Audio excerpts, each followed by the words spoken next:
So what I had done is I just finished up, I think the video cut me off a little short, but I just stitched this open area along the center back closed along the inside of my garment. It was about maybe an inch to an inch and a half that I had to close up, and I did the overlapping stitches.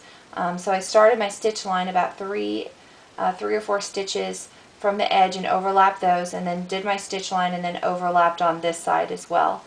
Then I turned. Then what you do is you're going to want to turn your skirt to the right side out, and then just kind of run your thumbs and fingers along that waistband area, because what you want to do is you want to make sure that you know, there's no ripples or twists or anything like that in your waistband or in your elastic that you put in there. So kind of go ahead and, you know, kind of tug at it, make sure everything's evenly distributed. If you have any thread tails that might be just kind of sticking up funny, go ahead and trim those off. I have one there and I have another one here that I'll do.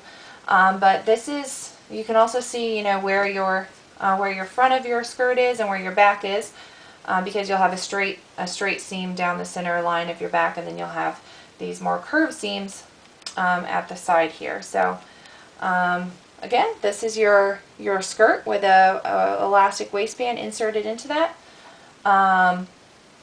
You can add in an elastic waistband to a lot of garments if you you know, want to do some repurposing and go to one of the secondhand stores and get something and maybe you really like it but it doesn't fit you properly. One of the more easier things that you can do is put in a casing and then string some elastic through it to get the fit that you want. So that's it. Make sure that you label your sample before you put it in your binder.